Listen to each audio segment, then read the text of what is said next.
ਵਾਹਿਗੁਰੂ ਜੀ ਕਾ ਖਾਲਸਾ ਵਾਹਿਗੁਰੂ ਜੀ ਕੀ ਫਤਿਹ। ਪ੍ਰੋਗਰਾਮ ਪੰਥ ਦੀਆਂ ਸਿੰਘਣੀਆਂ ਲੈ ਕੇ ਮੈਂ ਰਾਜੇਸ਼ਵਰ ਕੌਰ ਫਤਿਹ ਟੀਵੀ ਦੇ ਸਟੂਡੀਓ ਤੋਂ ਹਾਜ਼ਰ ਹਾਂ। ਅੱਜ ਇਸ ਸ਼ਖਸੀਅਤ ਨਾਲ ਅਸੀਂ ਆਪ ਜੀ ਦਾ ਤਾਰੁਫ ਜਾਂ ਕਹੀਏ ਕਿ ਉਹਨਾਂ ਤੋਂ ਆਪ ਜੀ ਨੂੰ ਜਾਣੂ ਕਰਾਵਾਂਗੇ।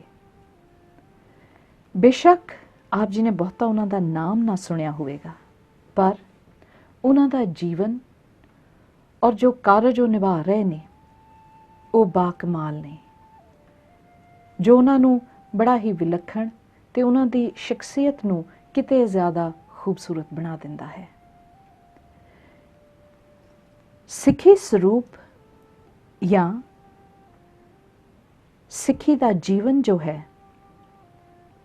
ਜੋ ਇਸ ਨੂੰ ਧਾਰਨ ਕਰ ਲੈਂਦੇ ਨੇ, ਉਹਨਾਂ ਨੂੰ ਇਹ ਲੱਗਦਾ ਹੈ ਕਿ ਇਸ ਵਰਗਾ ਕੁਝ ਨਹੀਂ, ਪਰ ਜੋ ਦੂਰੋਂ ਹੀ ਇਸ ਨੂੰ ਦੇਖ ਰਹੇ ਨੇ ਉਹਨਾਂ ਨੂੰ ਸ਼ਾਇਦ ਕਿਤੇ ਇਹ ਜਾਪਦਾ ਹੋਵੇ ਕਿ ਇਹ ਰਾਹ ਬਹੁਤ ਔਖਾ ਹੈ।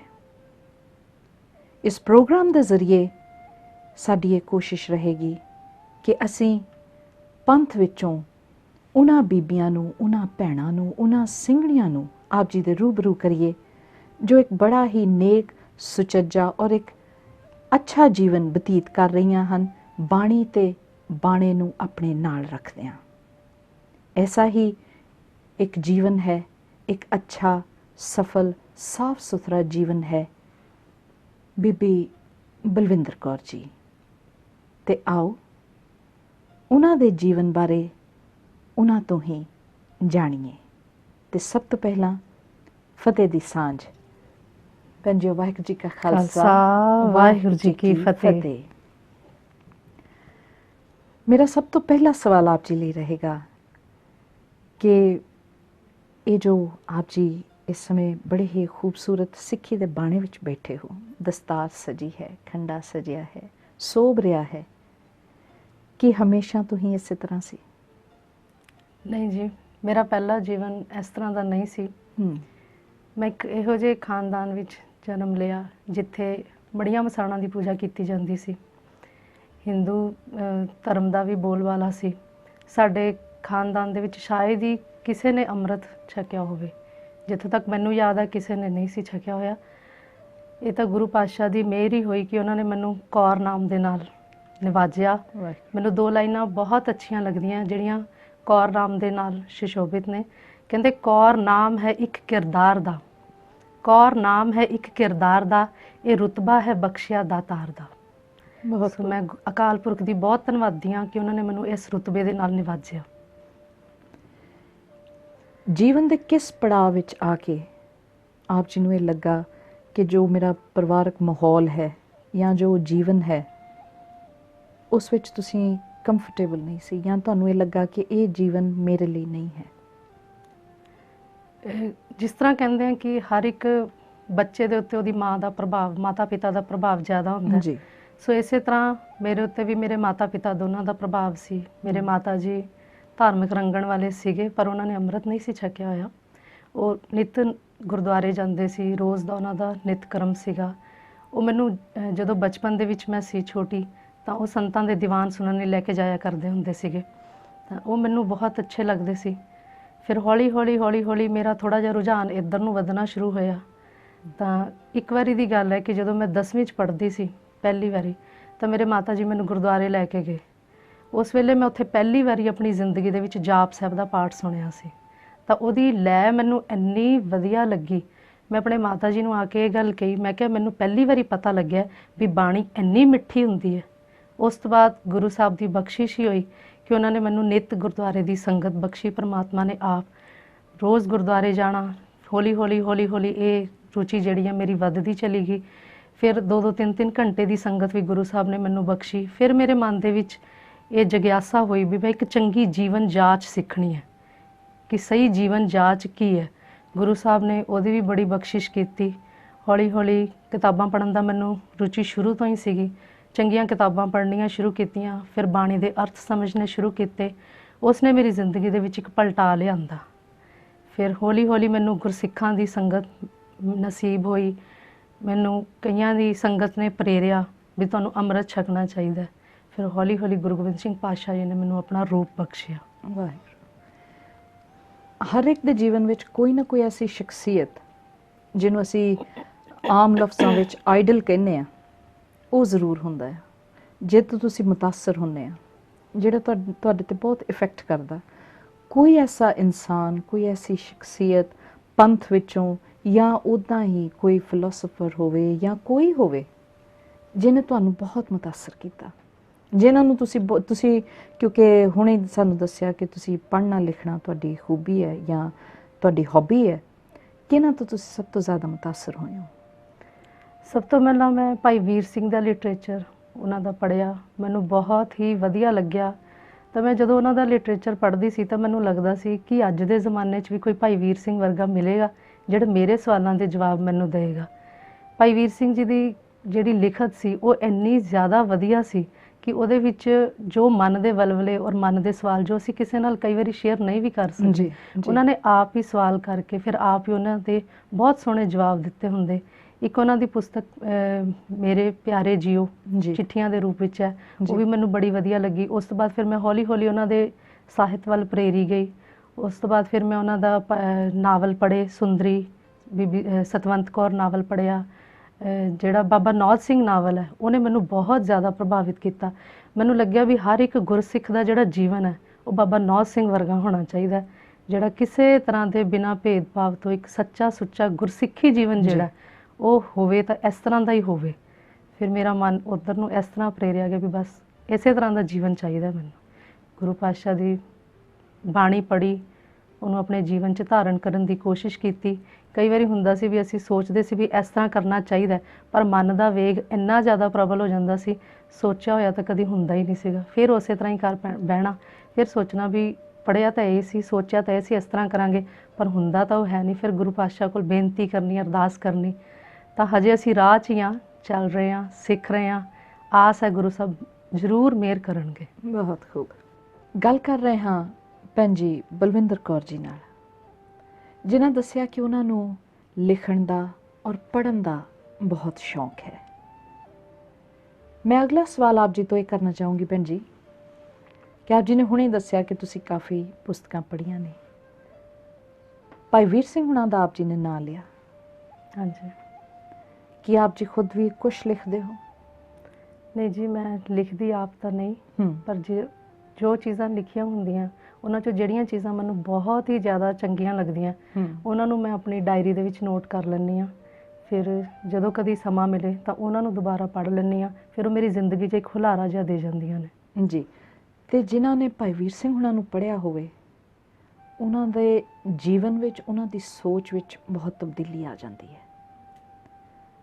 ਅਤੇ ਆਪ ਜੀ ਨੂੰ ਕੁਛ ਐਸਾ ਯਾਦ ਹੋਵੇ ਜੋ ਸਦਾ ਲਈ ਆਪ ਜੀ ਦੇ ਮਨ ਵਿੱਚ ਵਸਿਆ ਹੋਵੇ, ਜੇ ਤੋਂ ਪ੍ਰੇਰਿਤ ਹੋ ਕੇ ਆਪ ਜੀ ਨੇ ਕੁਛ ਲਿਖਿਆ ਹੋਵੇ, ਜਾਂ ਕੁਛ ਐਸੇ ਸਵਾਲ ਆਪ ਜੀ ਦੇ ਮਨ ਵਿੱਚ ਆਏ ਹੋਣ, ਜਿਵੇਂ ਤੁਸੀਂ ਕਿਹਾ ਕਿ ਮੈਂ ਲਿਖਦੀ ਹਾਂ, ਅਤੇ ਫਿਰ ਤੁਸੀਂ ਉਹ ਸਵਾਲ ਆਪਣੀ ਡਾਇਰੀ ਵਿੱਚ ਲਿਖੇ ਹੋਣ।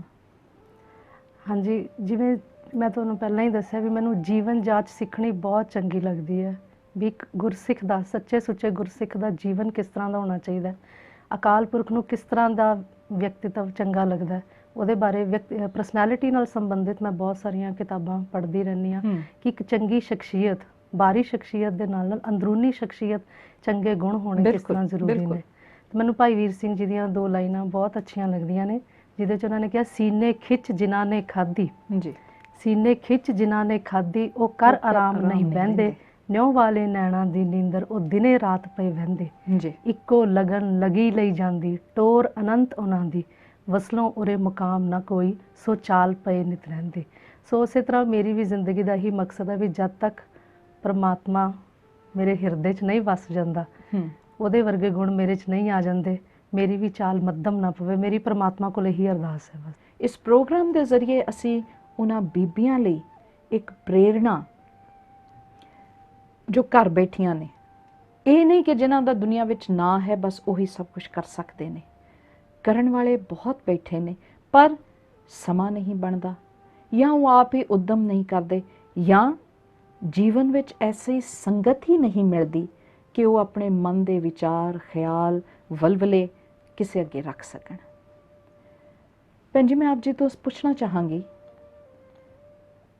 ਇੱਕ ਤਾਂ ਮੈਨੂੰ ਆਪਣੀ ਕੁਆਲੀਫਿਕੇਸ਼ਨ ਆਪ ਜੀ ਦੱਸੋ, ਔਰ ਜਿੱਥੇ ਤੱਕ ਮੈਨੂੰ ਪਤਾ ਹੈ ਕਿ ਆਪ ਜੀ ਗ੍ਰਸਤੀ ਹੋ, ਆਪ ਜੀ ਦੇ ਜੋ ਸਾਥੀ ਨੇ, ਹਸਬੈਂਡ ਨੇ, ਉਹਨਾਂ ਬਾਰੇ ਜ਼ਰੂਰ ਸਾਨੂੰ ਕੁਝ ਜਾਣਕਾਰੀ ਦਿਓ। ਮੇਰੀ ਕੁਆਲੀਫਿਕੇਸ਼ਨ MA B.Ed ਹੈ। ਮੈਂ ਗਵਰਨਮੈਂਟ ਜੌਬ ਦੇ ਵਿੱਚ ਐਜ਼ ਪੰਜਾਬੀ ਮਿਸਟਰਸ ਕੰਮ ਕਰ ਰਹੀ ਹਾਂ। ਇਸ ਤੋਂ ਇਲਾਵਾ ਮੇਰੇ ਕੋਲ ਗਾਈਡੈਂਸ ਐਂਡ ਕਾਉਂਸਲਿੰਗ ਵੀ ਹੈ।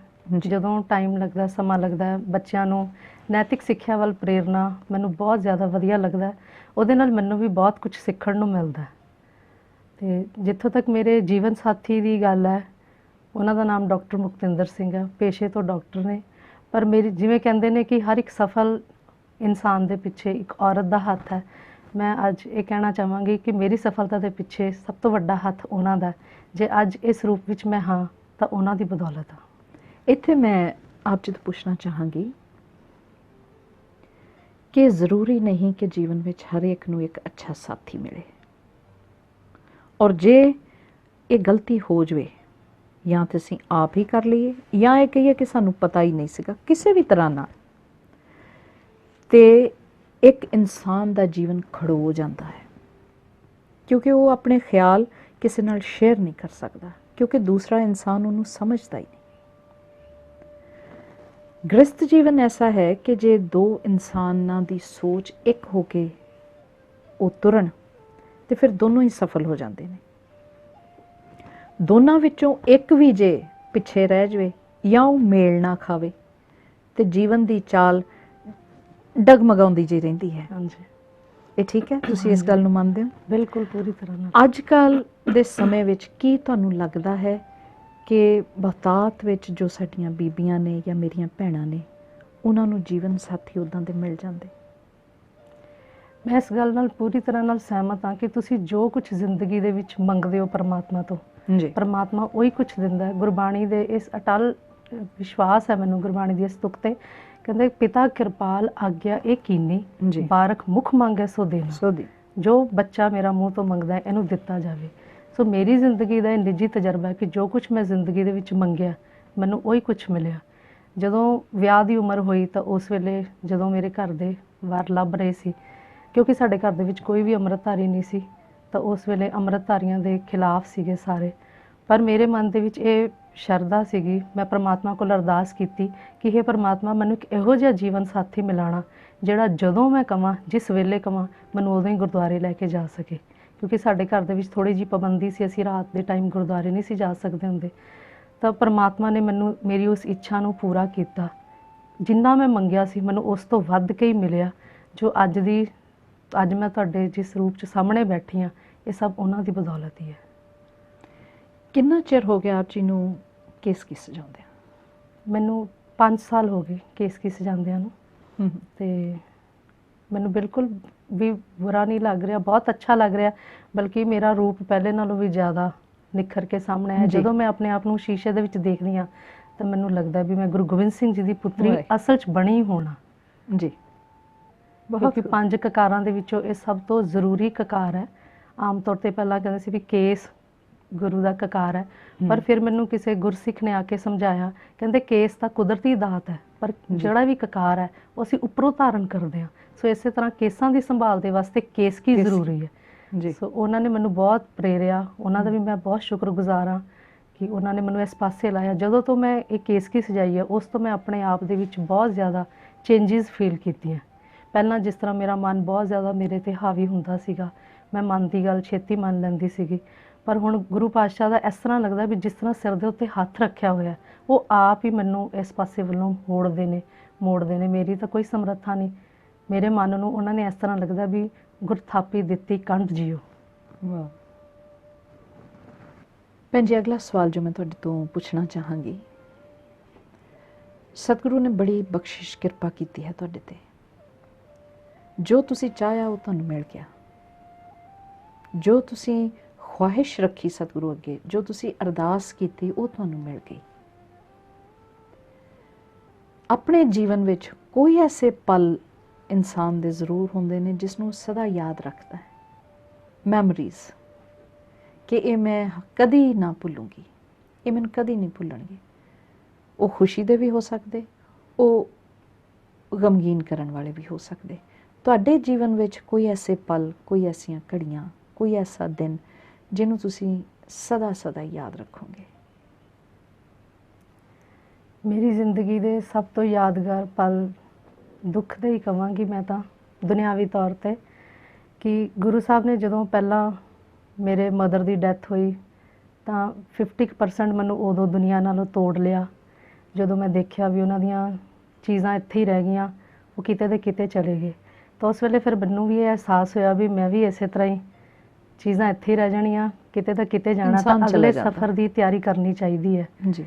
50% ਉਦੋਂ, ਫਿਰ ਬਾਕੀ 50% ਉਹਨਾਂ ਨੇ ਮੇਰੇ ਫਾਦਰ ਦੀ ਡੈਥ ਤੋਂ ਬਾਅਦ ਮੈਨੂੰ ਤੋੜ ਲਿਆ। ਪਹਿਲਾਂ ਤਾਂ ਮੈਨੂੰ ਬਹੁਤ ਲੱਗਿਆ ਵੀ ਇਹ ਸਭ ਕੁਝ ਮੇਰੇ ਨਾਲ ਹੀ ਕਿਉਂ ਵਾਪਰਿਆ, ਪਰ ਕਿਉਂਕਿ ਮੇਰੇ ਕੋਲ ਇੱਕ ਅੱਛਾ ਜੀਵਨ ਸਾਥੀ ਸੀ, ਉਹਨੇ ਮੈਨੂੰ ਹਰ ਪਲ ਹਰ ਘੜੀ ਬੜੀ ਸਬਰ ਦੇ ਨਾਲ ਸੰਭਾਲਿਆ।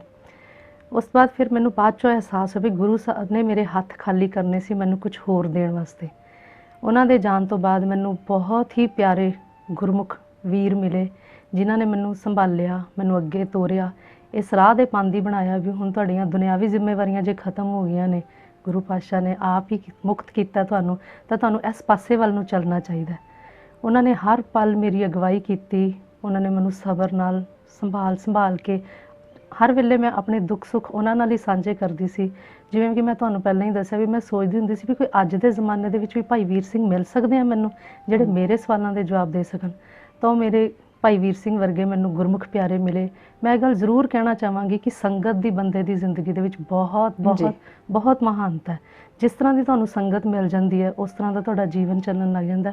ਪਰ ਇੱਕ ਗੱਲ ਹੋਰ ਵੀ ਇੱਥੇ ਬਹੁਤ ਜ਼ਰੂਰੀ ਹੈ ਕਿ ਇਹ ਬੰਦੇ ਦੀ ਆਪਣੀ ਚੁਆਇਸ ਵੀ ਹੁੰਦੀ ਹੈ ਕਿ ਉਹਨੇ ਕਿਸ ਤਰ੍ਹਾਂ ਦੀ ਸੰਗਤ ਨੂੰ ਧਾਰਨ ਕਰਨਾ। मैं आपसे तो एक सवाल पूछना चाहूँगी बलविंदर कौर जी, कि आप जी ने जो चाहा सो पा लिया, खुशकिस्मत हो।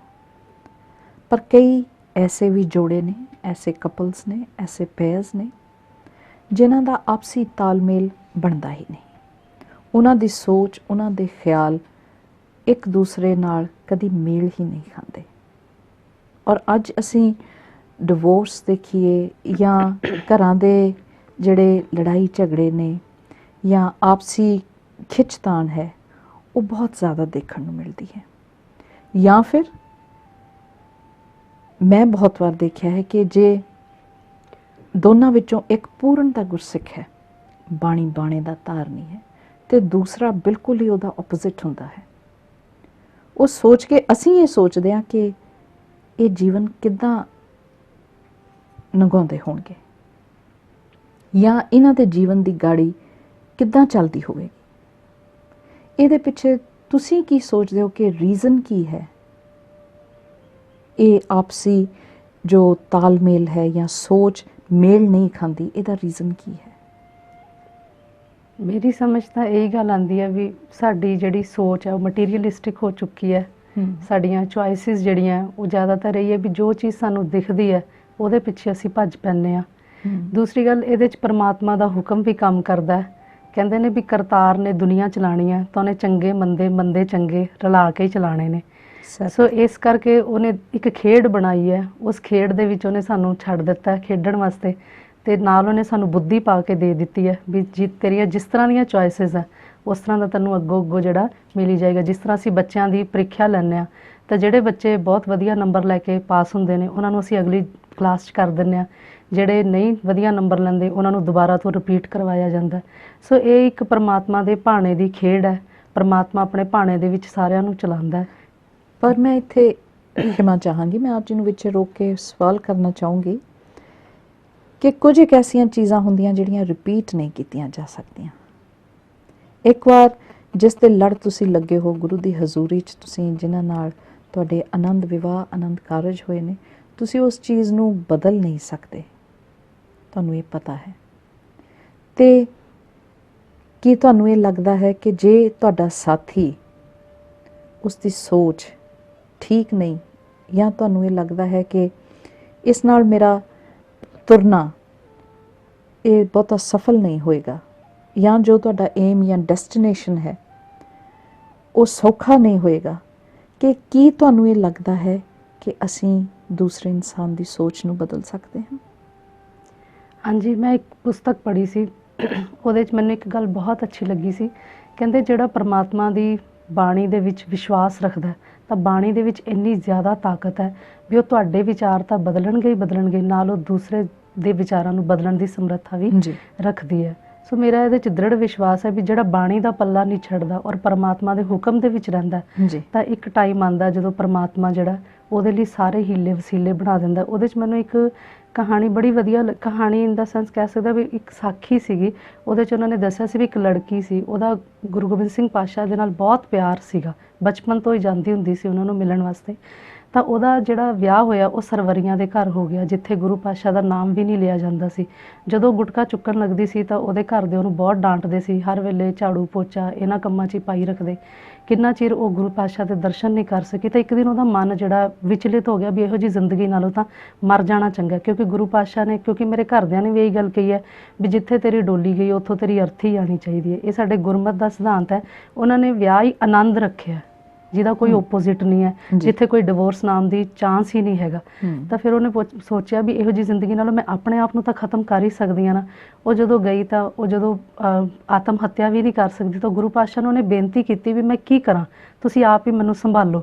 ਤਾਂ ਇੱਕਦਮ ਉਹਦੇ ਕਹਿੰਦੇ ਘੁਮੇਰ ਆਈ, ਉਹ ਨਦੀ ਦੇ ਵਿੱਚ ਗਿਰ ਗਈ। ਉੱਧਰੋਂ ਗੁਰੂ ਗੋਬਿੰਦ ਸਿੰਘ ਪਾਤਸ਼ਾਹ ਜੀ ਜਾਣੀ ਜਾਣ ਅੰਤਰਜਾਮੀ ਪਾਤਸ਼ਾਹ ਉਹ ਭੱਜੇ ਆਏ, ਕਹਿੰਦੇ ਮੇਰੀ ਬੇਟੀ ਜਿਹੜੀ ਹੈ ਨੰਗੇ ਪੈਰੀ ਦੌੜੇ ਆਏ। ਉਹਨਾਂ ਨੇ ਆ ਕੇ ਆਪਣੀ ਬੇਟੀ ਨੂੰ ਉੱਥੋਂ ਸੰਭਾਲਿਆ, ਕੱਢਿਆ ਤੇ ਜਿੱਥੇ ਉਹਨਾਂ ਨੇ ਕਿਰਪਾ ਦ੍ਰਿਸ਼ਟੀ ਕਰਕੇ ਬਾਕੀਆਂ ਦੇ ਵੀ ਵਿਚਾਰਾਂ ਨੂੰ ਬਦਲਿਆ। ਜਦੋਂ ਉਹ ਘਰ ਛੱਡ ਕੇ ਆਈ ਤਾਂ ਘਰਦਿਆਂ ਨੇ ਲੱਭਣਾ ਸ਼ੁਰੂ ਕੀਤਾ ਵੀ ਸਾਡੇ ਘਰ ਦੀ ਨੂੰਹ ਕਿੱਥੇ ਗਈ, ਕਿਉਂਕਿ ਜਿਹੜੀ ਚੀਜ਼ ਸਾਡੇ ਕੋਲ ਹੁੰਦੀ ਹੈ ਸਾਨੂੰ ਕਈ ਵਾਰੀ ਉਹਦਾ ਅਹਿਸਾਸ ਨਹੀਂ ਹੁੰਦਾ। ਜਦੋਂ ਘਰ ਛੱਡ ਕੇ ਗਈ ਫਿਰ ਉਹਨਾਂ ਨੂੰ ਉਹਦੇ ਗੁਣਾਂ ਦਾ ਅਹਿਸਾਸ ਹੋਇਆ ਵੀ ਬਹੁਤਾ ਬਹੁਤ ਚੰਗੀ ਸੀ, ਸਾਨੂੰ ਕਦੀ ਕੁਝ ਨਹੀਂ ਸੀ ਕਹਿੰਦੀ। ਤਾਂ ਉਹ ਉਹਨੂੰ ਵੀ ਉੱਧਰੋਂ ਲੱਭਣ ਲਈ ਤੁਰੇ। ਕਹਿੰਦੇ ਨੇ ਕਿ ਇੱਕ ਟਾਈਮ ਹੁੰਦਾ, समय और भाग्य से अधिक किसी को कुछ नहीं मिलता। मैं पढ़ी हुई सी, वो टाइम आ गया, गुरु पातशाह ने उन्होंने मेहर करनी सी, उन्होंने विचार बदले, उधरों गुरु पातशाह ने भी कृपा की तो उन्होंने घर जोड़ा सुखाला बन गया। सो मेरी तो यही अपनियां भैणां नूं अरदास ही कहांगी भी जिथे परमात्मा ने उन्होंने रखिया उत्थे ही वो संतुष्ट रहणगियां, सबर च रहणगियां, जिन्ना मिलिया जो मिलिया जिवें दा मिलिया रजनी वांगू उहनूं प्रवान करनगियां तो उन्हां दा ग्रस्त जीवन अच्छा बन सकदा। आप जी ये सानू बड़े ही खूबसूरत और थोड़े लफ्ज़ां विच ये दसो कि तुसीं ये तालमेल किवें बिठाउंदे हो? काम भी करना है, कॉलेज पढ़ाउण भी जाना है, काउंसलिंग भी करते हो तो उस दे नाल नाल घर दा भी कारज है, इन्हां सारियां नूं तुसीं किवें मैनेज करते हो, एडजस्ट किद्दां करते हो? जिस तरह कि समा तो सब कोल ही सीमित ही हुंदा है, पर जिहड़ी चीज़ साडा पैशन बन जाती है उहदे वास्ते फिर समा असीं कढ ही लईदा है। टीचिंग मेरा पैशन है, ये मेरी जॉब नहीं है। जदों मैं बच्चों को पढ़ानी हाँ तो मैनूं बहुत ही ज़्यादा सैटिस्फैक्शन की फीलिंग हुंदी है। दूसरी गल घर दा जिहड़े काम कार ने वो रूटीन दे विच चलते ही रहंदे ने, उहदे वास्ते मैनूं मेरे घरदियां दा बहुत बहुत ज़्यादा सहयोग प्राप्त है। उहदे जद घर दे काम कार करदियां फिर जदों मैनूं थोड़ा जिहा भी विहला वक्त मिलदा तो उहदे च मैं कथा लिखना पसंद करदी हाँ, क्योंकि मैनूं उहदे नाल आत्मक सकून मिलदा है। हर वेले साडे मन दे विच हर वेले विचार चलते ही रहंदे वो सानूं ज़्यादा थकांदे ने। सरीरक खेचल सानूं इन्ना नहीं थकांदी जिन्ना दिमागी खेचल थकांदी है। सो इस करके वो दिमागी खेचल मैं इधर विचारां वाल उलझन की बजाय कथा वाले पासे लिखना, उन्होंने अपनी जिंदगी धारण करना, जीवन जाच नूं सीखना और परमात्मा की सिफत सलाह, इहदे नाल मैनूं बहुत ज़्यादा एनर्जी मिलती है। की लिखते हो आप जी? मैं जो भी मैनूं चंगे विचार लगते ने या किसी तो सुन के या हाँ जी ज्ञानी जी की कथा, जाप साहब की, मैनूं शुरू तो जदों मैं जिवें पहलां तुहाडे नाल सांझे कीते कि जाप साहब की बाणी पढ़ के मेरी जिंदगी दे विच एक पलटा आया, तो उसे जाप साहब की कथा यानी कुलवंत सिंह जी ने कीती है, वो मैनूं बहुत ही ज़्यादा प्रभावित किया उन्हें। उस कथा नूं मैं हू बहू जदों लिखदी हाँ जिवें वो बोलते हैं उस तरह लिखदी हाँ तो उहदे नाल मेरी जिंदगी के कई सवाल हल होए और मेरी जिंदगी जिहड़ी है एक इस तरह लगता भी हुण एक ढरे ते चलनी शुरू हो गई है। पहलां जिहड़े सवालों ने मैनूं परेशान किया होया सीगा वो सवाल मेरे अपने आप कथा सुनते सुनते और लिखते लिखते हल होने शुरू हो गए और मेरी जिंदगी दे विच एक मैनूं खेड़ा और एनर्जी की फीलिंग हुंदी है। विचार इंसान की सोच बदल देंदे ने। किसे तो तुसी की ग्रहण करते हो, तुसी संगत किन्हां दी करते हो, ये साडे जीवन ते बहुत प्रभाव पाउंदे ने। इसलिए हर बीबी नूं, हर भैण नूं असीं यही कहना चाहांगे कि जीवन विच जो कुछ हो रहा है, जो घटनावां वापर रहीआं ने या समा जिस तरह का भी है, भावें वो सुख दा है या वो दुख दा है, असीं उस विचों गुजर जाना है।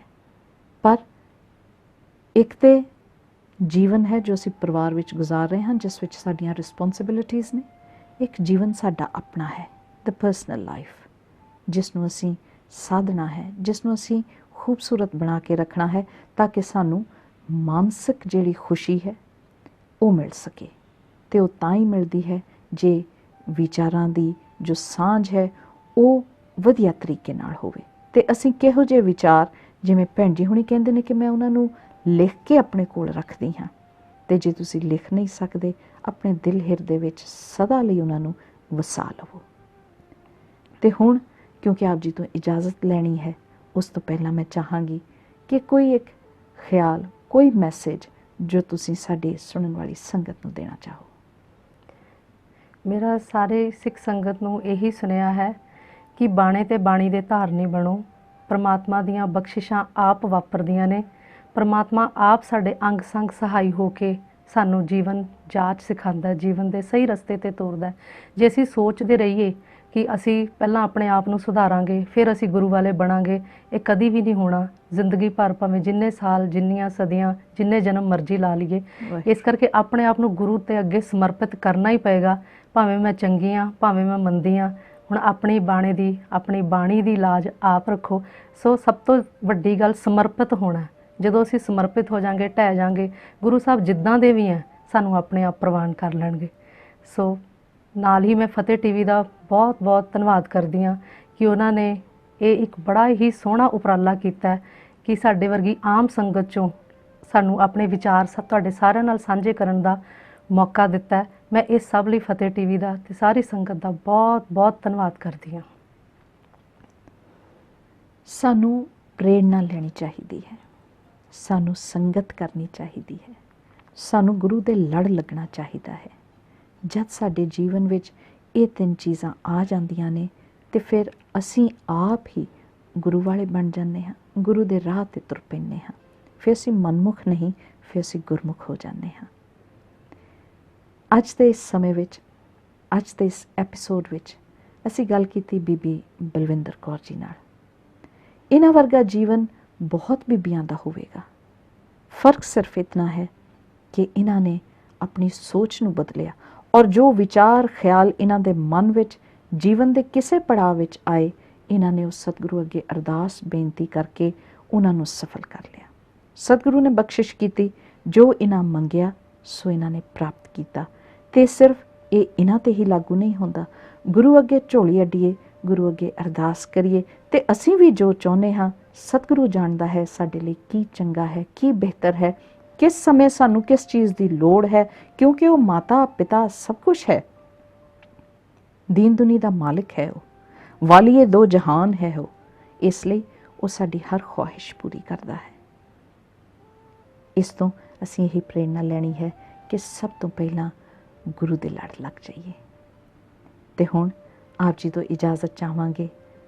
ਅੱਜ ਗੱਲਬਾਤ ਦੌਰਾਨ ਜੋ ਵੀ ਵਿਚਾਰ ਆਪ ਜੀ ਨੂੰ ਅੱਛੇ ਲੱਗੇ ਹੋਣ, ਆਪਣੇ ਹਿਰਦੇ ਵਿੱਚ ਵਸਾ ਲੈਣਾ। ਜੇ ਕੋਈ ਵੀ ਐਸੀ ਗੱਲ ਜੋ ਆਪ ਜੀ ਦੇ ਮਨ ਨੂੰ ਖਟਕਦੀ ਹੋਵੇ, ਜੀ ਚਾਹੇ ਤੇ ਵਿਸਾਰ ਦੇਣਾ। ਇਤਨੇ ਹੀ ਸ਼ਬਦਾਂ ਨਾਲ ਭੁੱਲਾਂ ਗਲਤੀਆਂ ਦੀ ਖਿਮਾ ਮੰਗਦੇ ਹੋਏ ਇਜਾਜ਼ਤ ਚਾਹਾਂਗੇ। ਫਤਿਹ ਪ੍ਰਵਾਨ ਕਰੋ ਜੀ। ਵਾਹਿਗੁਰੂ ਜੀ ਕਾ ਖਾਲਸਾ, ਵਾਹਿਗੁਰੂ ਜੀ ਕੀ ਫਤਿਹ।